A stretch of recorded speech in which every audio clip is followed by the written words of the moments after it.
Hey there, thanks for the comment, and absolutely, let's answer this question. What is the difference between escape and flashback? First, let's talk about escape. Escape is an ability that requires that you pay mana, like in the case of this Underworld Rage Hound, it would be 3 and 1 red, and then you have to exile 3 other cards from your graveyard. Then you cast this card from your graveyard, and in this case, you get a little bit of a bonus. You get a +1/+1 counter on it. That's actually pretty common. Now let's talk about flashback. So in the case of Flashback, let's look at Think Twice. This card has a flashback ability that reads 2 and a blue. You can cast this card from your graveyard for its flashback cost and then exile it. And that is a very big difference.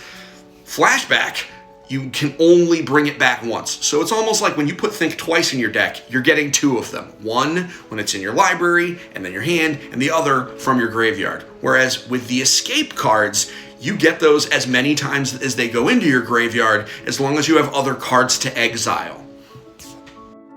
So, from a new player perspective, it's easy to look at both of those abilities and assume that they're the same thing, but strategically, they're a little bit different. The big key is, Flashback, really, like I said, you're getting 2 copies of that card, or at least you can mentally prepare to say, I get this card twice, barring other stuff. Whereas with Escape, you really can build your deck around getting that card multiple times and doing that on purpose, because that's one of the advantages of that ability. So those are the 2 differences. At the end of the day, though, they do give you more opportunities to use your stuff when they're in the graveyard, which is pretty cool, especially when it's attached to powerful abilities.